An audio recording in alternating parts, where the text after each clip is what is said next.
Yo, what's going on, LifeBridge? How are you? Good? We doing well? Hey, let me start off this way. Let me ask you, have you ever been in that spot where you think, you know what, I'm never going to make that mistake again? You ever been there before, thought that? Am I the only one? No, okay, I see some heads nodding, good. Let me give you a couple examples. Like, hey, I got an idea. Why don't we drive to Denver on Tuesday morning at 8:30? I'm never going to make that mistake again. I've learned that the hard way. Or if you're married, have you ever made this deal with your spouse that you guys aren't going to buy each other Christmas presents one year? Have you ever made that deal before? Like, honey, let's not get each other Christmas presents. We're already each other's present as it is. Like, and that line never works. It never does. But instead, let's not buy each other presents. Let's get the kids something or the grandkids something, and then we'll just save the money we would have spent on each other. We'll save that money for something else. Have you ever made that deal? Am I the only one that's made that deal? Somebody, okay, cool. This is going to flop then. We've made that deal. Kelly and I have made that deal before. And the problem comes when you actually live up to your end of the deal. When you don't buy something, but your spouse does. You're sitting there on Christmas morning with a present to open from your spouse, and then she is on the other side of the room with nothing except her arms are crossed and she's just glaring at you. Like, what? We made an agreement not to get each other anything. Now, let me speak to the guys in the room. We tend to fall into this trap a little bit easier. Let me just give you some advice. Always get her something. Even if you agree not to, don't be a man of your word. Don't. Get her something, and it can't be a gift card to Starbucks. That does not count, okay? One more. My wife's birthday always falls within a few days of Mother's Day. Every year, it's within a few days of Mother's Day. Some years, her birthday falls on Mother's Day. In fact, I think this year her birthday falls on Mother's Day. Her very first Mother's Day, so the year our oldest was born, her first Mother's Day as a mom fell on her birthday. So I thought, sweet, we can kill two birds with one stone. Dumb mistake, right?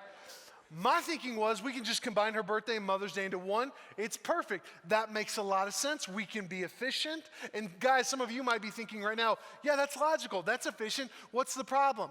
Trust me, there's a problem.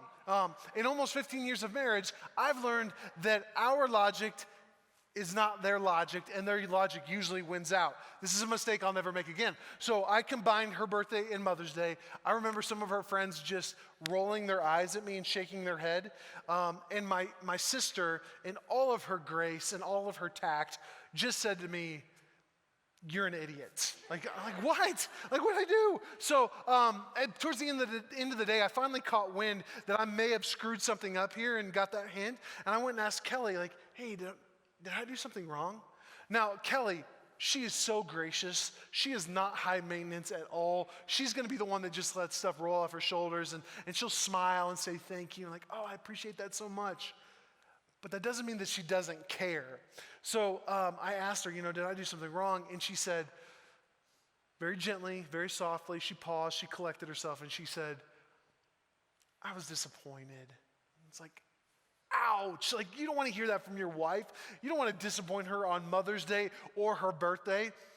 I was the genius that did it on both in one day.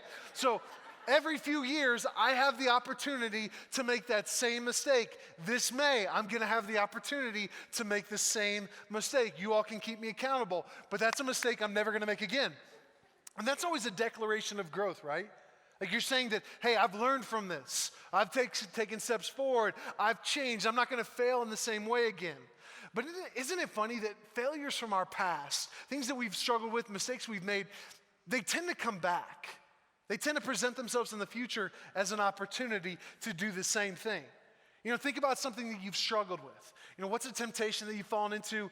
What's a mistake that you've made? That mistake, I'll never make that mistake again. That mistake, what is that? And isn't it funny how it kind of comes back to you?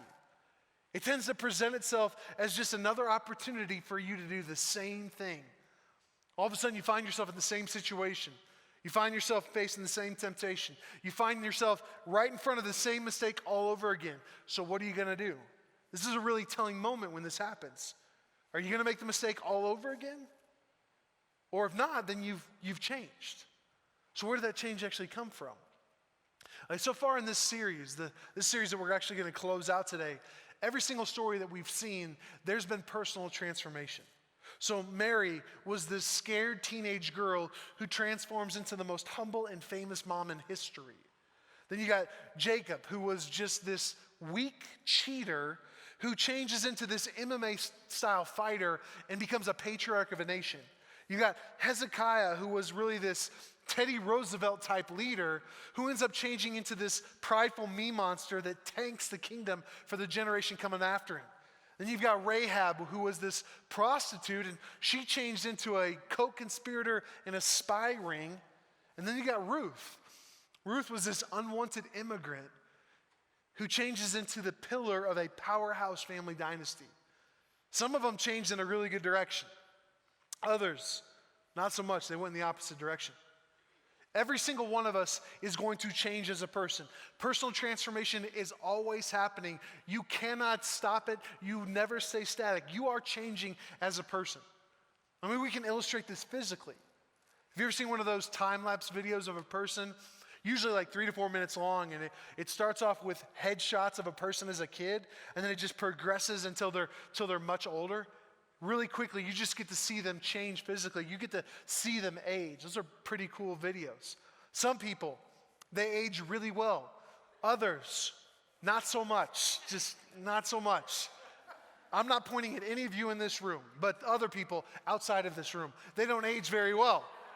Like, you're always going to be changing physically, but you have a say in that to some degree. Like you can change how the way you age based on your diet, exercise, how you rest. You can affect the outcome a little bit, but not entirely. The same way we transform and age physically happens to us as people. You're going to change. You're changing right now. You can't stop it, but you have much more of a say in the type of person you're changing into. You can determine the direction. You know, what type of person are you right now? What type of person will you be in the future? What's your character like right now? What's your character going to be in the future? Who are you going to become? Better question, who are you going to become to be like? All of that stuff is going on right now, and you can't stop it, but you can affect the person you're changing into. There's a guy, his story's in Genesis chapter 44. He went through some serious transformation.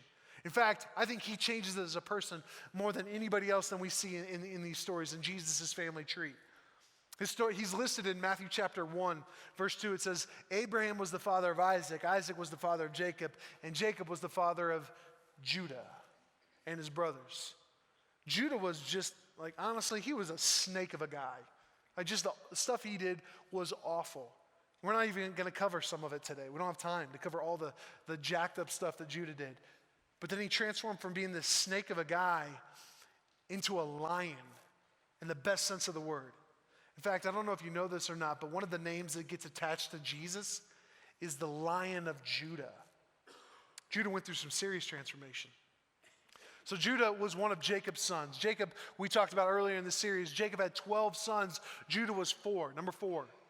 So why is he listed here? He's 4th. Why is he listed? Why don't any of the other brothers get mentioned? Why is it just Judah? Well, first, Jesus is going to come through Judah's line. But on top of that, Judah foreshadows Jesus in a way that nobody else in the Old Testament does. There's plenty of people in the Old Testament that foreshadow Jesus, but not like Judah. Like, he's different. He's way different. Here's his story.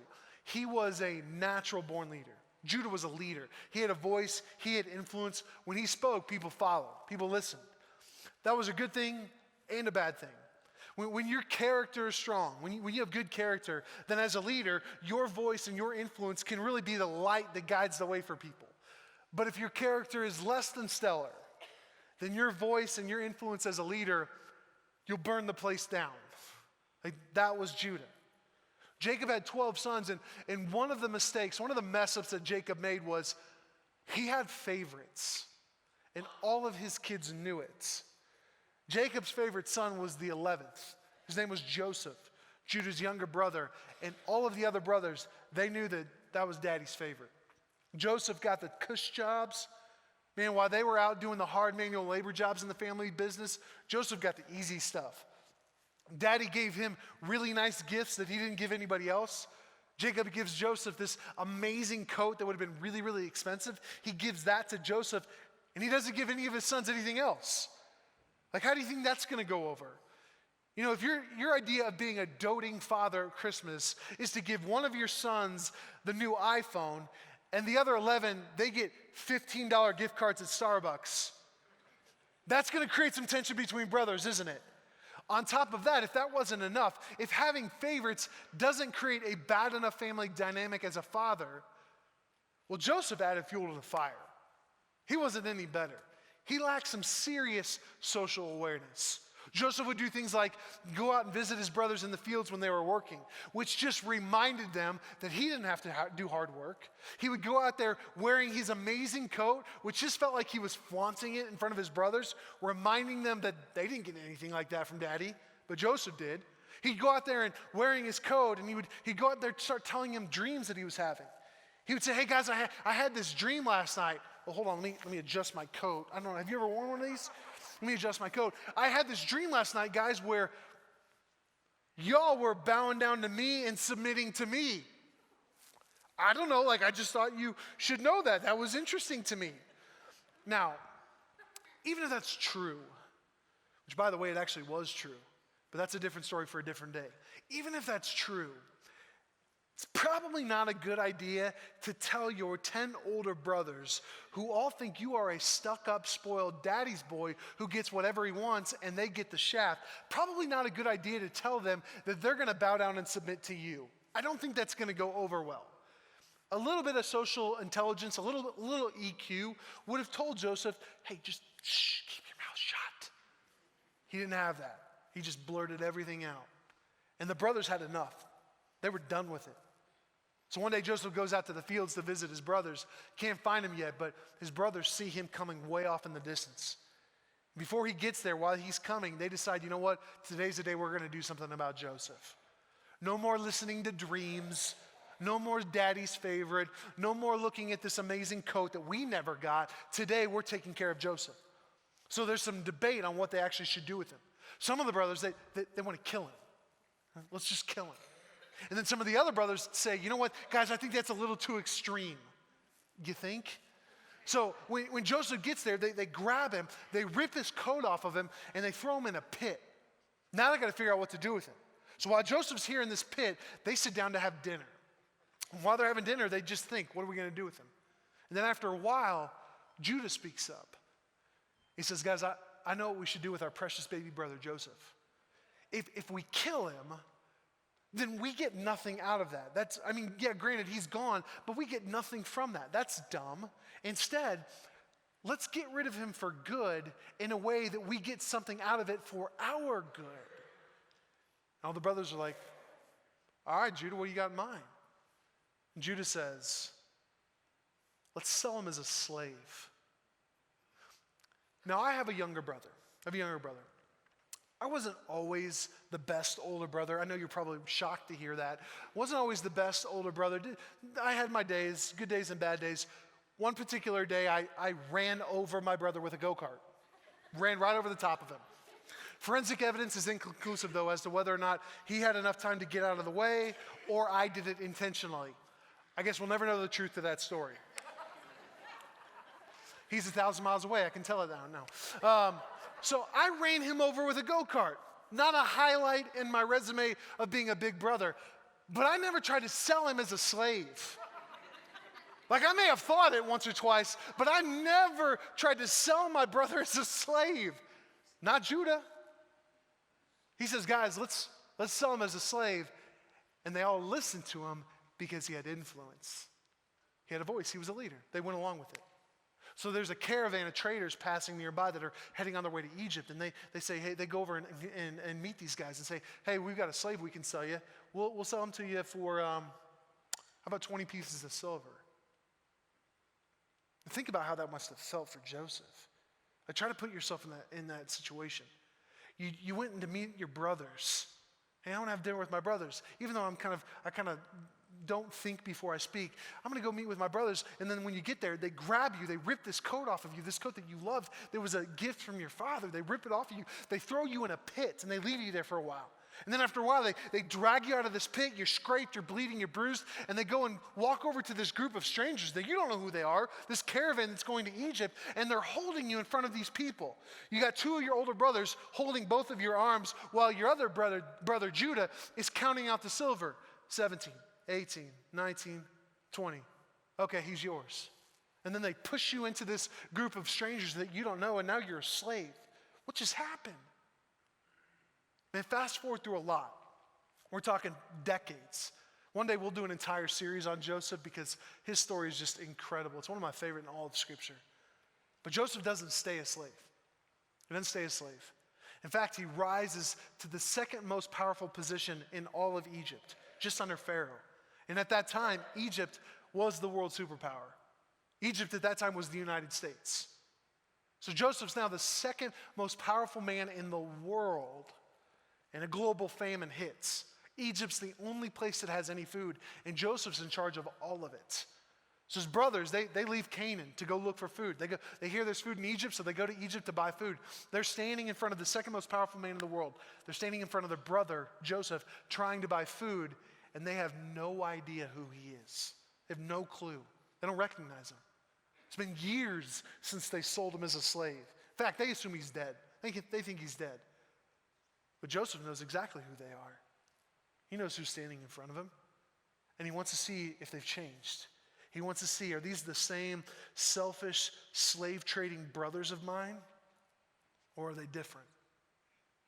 So he's generous to them at first. He's very generous to them. He fills their bags with grain. He actually lets them keep their money. And then he sends them back to Canaan. He says, all right, guys, go back. You go back to where you live. Go back to your father. But before they leave, he grabs two of his servants and he says, come here, guys. I want you to do something. I want you to take my silver cup, which would have been a symbol of his status. It would have shown how wealthy he was. I want you to take my silver cup, and I want you to put it in Benjamin's backpack, and don't let him or anybody else know about it. Benjamin was the youngest son, and he was actually Jacob's new favorite. Jacob had favorites. Joseph was gone, so now Benjamin is daddy's new favorite son. So they go and do that. They put the silver cup in Benjamin's backpack, and those guys leave, and they take off, and they head back to Canaan. And then after a little while, Joseph says to his servants, now I want you to chase after him. And when you get to him, here's what I want you to say. I want you to say this. Why have you stolen our master's silver cup? Why have you done this thing when our master has been so generous to you? What are you doing?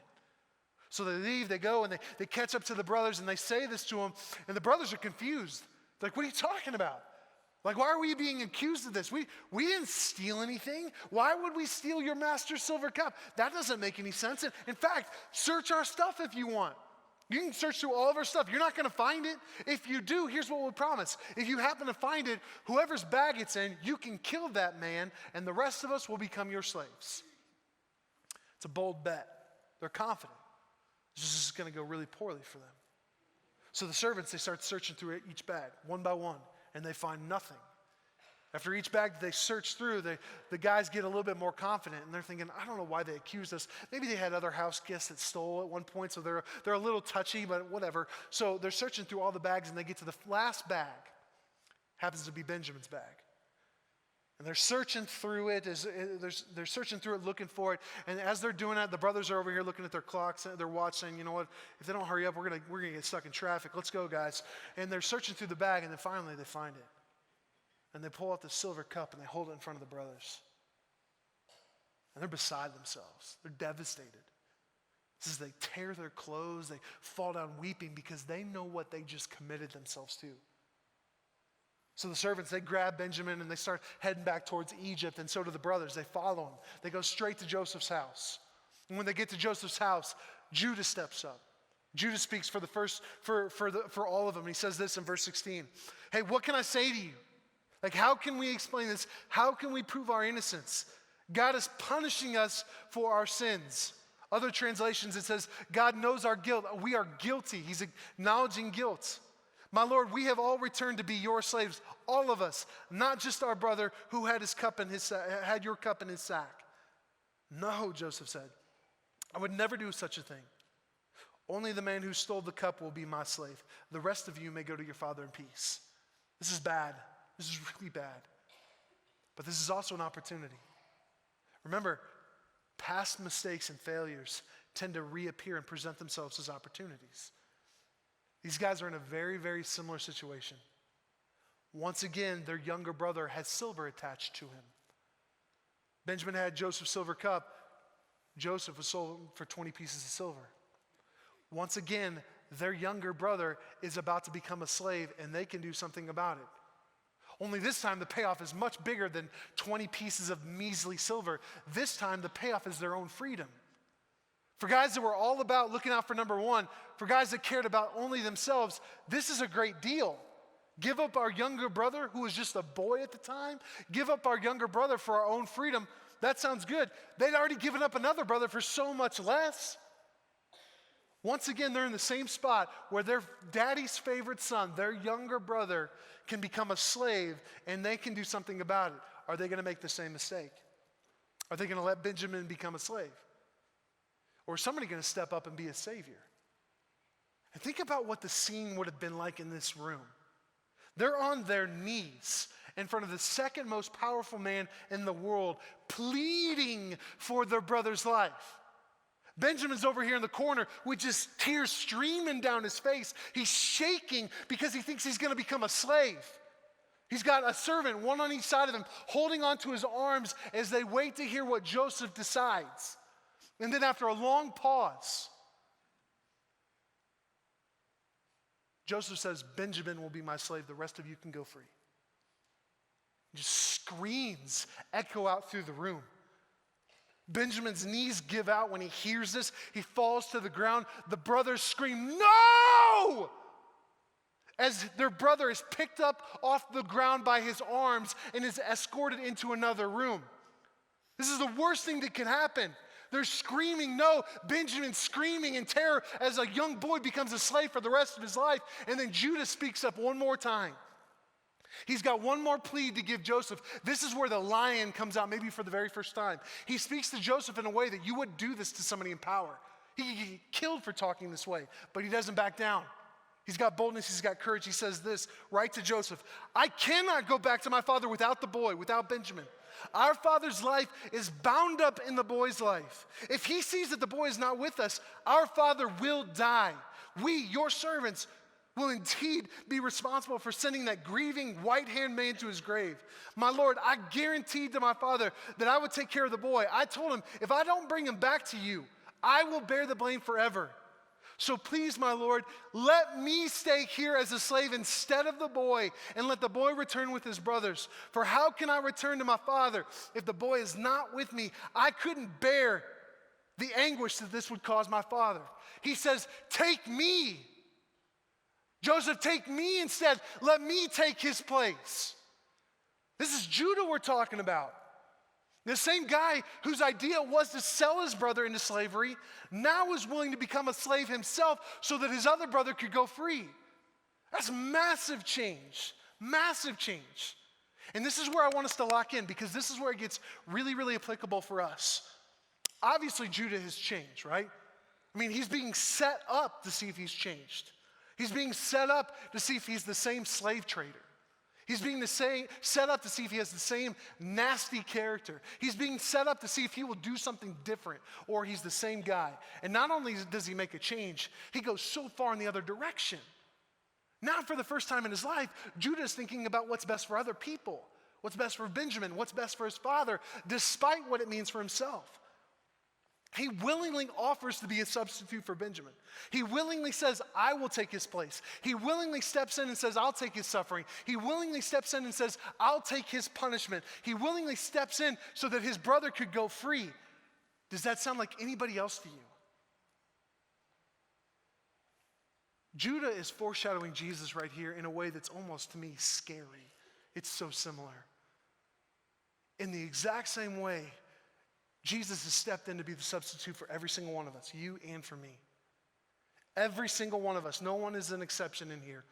Every single one of us has been a slave to sin, and Jesus said, I will take their place. I will go to the cross where I will willingly die and pay for their sin, their shame, their guilt. Let me step in and take the punishment. Let me step in and take what's coming to them. Let me be the substitute so that they can go free. Jesus did that for you and for me. Judah's foreshadowing that right here. That's a massive change, and obviously, God's been working on him. It's the only place where that change could come from. If God's not working on you internally, there's no way somebody goes from being a slave trader to willingly becoming a slave himself so that somebody else can go free from slavery. God's been working on Judah maybe for years, and Judah doesn't even know it. God has always been and always will be about the transformation of people. It doesn't matter how far gone we think somebody is, and it doesn't matter how perfect their life looks. God has always been and always will be about the transformation of people. He's doing that right now in you. God is working in you right now, and you may have no idea.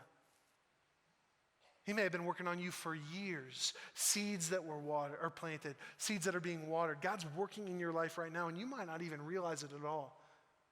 But you get to respond to it. That's our part in transformation. We get to respond to it. And it starts with the acknowledgement of guilt. When everything went south in that Egyptian palace, it says that Judah went up to Joseph willingly and said, I'm guilty. He acknowledged all of his guilt from his past. He acknowledged his sin to Joseph. Nobody asked for it. Joseph was still in disguise at that point. Nobody asked Judah to confess that, but Judah willingly gave it up, and that's where the transformation started. So for us, the acknowledgement of guilt, the acknowledgement of sin is where transformation begins. And I know that's not fun to talk about. It's not fun to talk about at all. Matt, I brought a friend today to church, and you're talking about acknowledging guilt? Come on, bro. Can we talk about something else, please?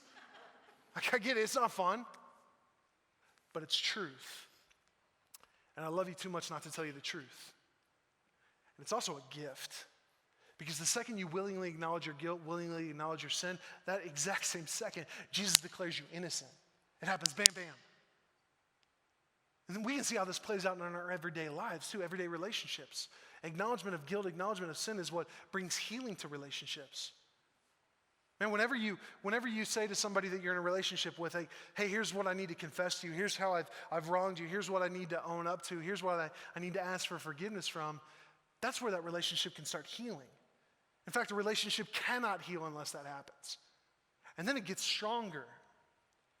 Man, the best relationships I have, the strongest relationships I have are when I've been able to acknowledge, hey, here's guilt. Here's something I've wronged you with. I need to confess this.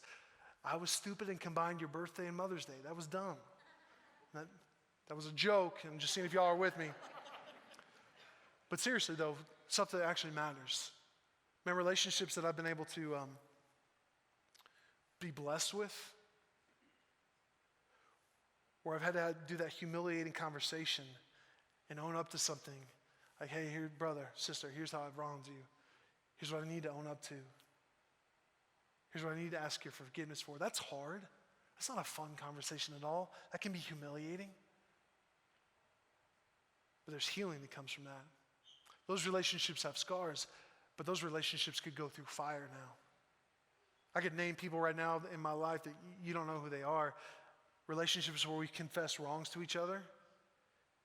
Not only have those relationships healed, but those are so strong right now, I'd lie in traffic for those people. I don't know they would do the same thing for me.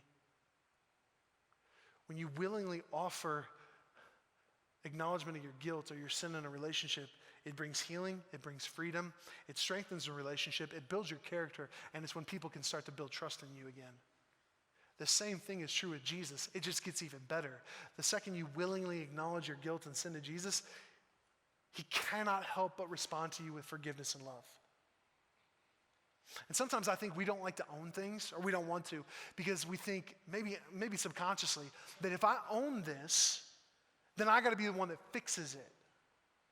And I don't know how to fix it. I don't know if I can fix it. So I'm just going to keep it covered up. I'm just going to hold on to it, because if I own it, then I got to fix it. Now, that might be the way of our world. That's true to some extent, but that's not how it works with Jesus. We just own it, and then he fixes it, especially the things that we can't. Like my kids, they're at the age where, especially my youngest, he just has a spiritual gift of creating messes. Anybody else's kids like that? Good grief. So a couple weeks ago, my son spilled yogurt all over the floor. And God bless him, he's 5, God bless him. I see him with paper towels. He gets out way too many paper towels. He uses half of the roll, right? I'm gonna vent a little bit in this analogy, okay, if that's okay. gets out way too many paper towels, and then what's he doing on the floor? He's just going like this. The mess is getting bigger and bigger, and now how is it on the wall? Like, I don't even know how it got there.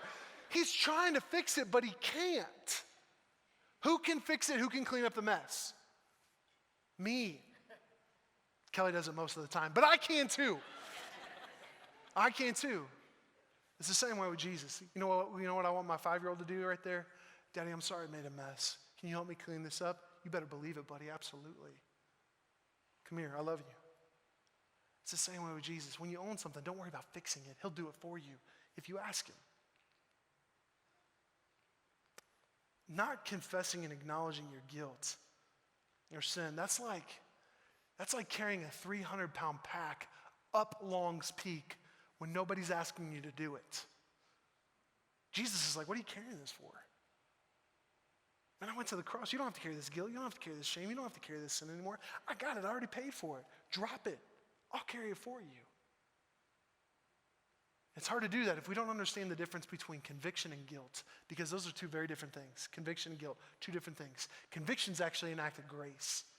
It's from the Holy Spirit. It's convicting you like, hey, you've got something that you need to own. And I want to convict you about it so that you would confess and acknowledge it and own it, because that's where healing comes from. That's where you get to drop that burden. It's freeing. It's an act of grace. Guilt, that doesn't come from Jesus. That comes from Satan. It's meant to push you down. It's meant to give shame in front of your face. It's meant to get you to think, I have no value. I'm too messed up. This whole grace and truth thing, well, that's for other people, not you. Guilt is meant for you to run away from the gospel when you mess up instead of running to Jesus. The more you understand the good news of Jesus, the more you run straight to him when you mess up. Guilt is meant you to run away from him. It's meant for you to run away from grace. Guilt comes from the enemy. Grace comes from Jesus. If you want to be transformed, you've got to acknowledge that you need to be transformed. Well, Matt, like this is all nice and cute. I get it, but this is probably applicable for somebody else in here right now, but not for me. This doesn't apply to me. I'm good. I'm fine. I don't feel guilty about anything. I'm good. If that's your stance, this is far more for you than you think. Judah acknowledged his own guilt, and that changed him for the better in the moment. And it also changed things for the better for all the people around him. I'm not going to tell you how the story ends. It's a good ending. It's a really good ending. You can read it in the last 5 chapters of Genesis. But when Judah finally acknowledged his own guilt and his own sin, it changed him for the better. That's where transformation started, and it changed things for the better for people around him. So since you have no say in whether or not you can stop personal change, personal transformation, you're going to change no matter what. Just like you're going to age no matter what. But you do have a say in the direction you go. You do have a say in the type of person you change into. So I just have one question today. Are you really okay with where you're at? Are you really okay with where you're at right now? Are you cool with not growing anymore? No, I'm good. You really okay with that? Or do you want something greater? Here's the thing. You transform into who you trust. You transform into the person that you trust. Is your trust in you? I'm fine, I'm good. Okay, well then you're just going to get more of the same. Are you okay with that, or do you want something greater? Because there's something greater. Is your trust in the world? All right. Well, we'd all agree that the world is constantly changing, and we would also all agree that there's something broken in our world, right? Just watch the news and you can see that. Do you want to transform into that? Is your trust in someone else? Well, as great as that person is, whoever he or she is, as great as that person is, they need Jesus just as bad as you and I do. Here's the thing, you transform into who you trust. So can I just plead with you right now? The only person in this world that will never betray your trust is Jesus. That's it. So just put your trust in him. That's as simple as I can say it. Put your trust in Jesus, not someone or something else that's going to betray you, that's going to let you down, that isn't going to live up to it. Jesus will never do that. Put your trust in him and just take a step towards trusting him today. Like, what's your next step? Maybe your next step is confessing your guilt and sin to him for the very first time. Forget about confessing it to other people. You don't need to do that right now. Just confess it to Jesus. Maybe that's your first step. Maybe your next step is to get baptized. Maybe that's where you're at. Baptism is this public declaration that, hey, I'm all in with Jesus. I don't have everything figured out. I don't have all my questions answered. My life isn't squeaky clean, but I'm in with him. I'm following him as my Lord and Savior. So I'm going to get baptized. It's a gift too. Baptism is a gift. Maybe your next step is to commit to reading one chapter a day in the Bible, not because of some religious checklist, forget that, but maybe the commitment is just so, I just want to get to know Jesus a little bit more. So I'm going to commit to reading a chapter in the book of John once a day. Maybe your next step is to trust Jesus with your money and give. Maybe your next step is to trust Jesus and start making a commitment to be here on a regular basis. Maybe your next step is to get involved in serving or get involved in some kind of community or group here where you can grow. Whatever your next step is, just take a step towards him and trust. Whatever it is, take that step. And if you don't know what your next step is, ask. Ask somebody that you know here. Ask somebody on staff. Because here's the really cool thing about the church. We all take individual steps, but we do not walk alone. Nobody walks alone here. All of these stories that we've looked at in this series, every single one of them, they're meant to show you that Jesus isn't a hoax. That he's not a hoax. All these stories are meant to show you that Jesus came for the people that he had come from, and the people that he had come from, good grief, they're so much more like us than we give them credit for. All these stories are meant to show you that no matter who you are, no matter what your story is, you matter. You matter. And you have value.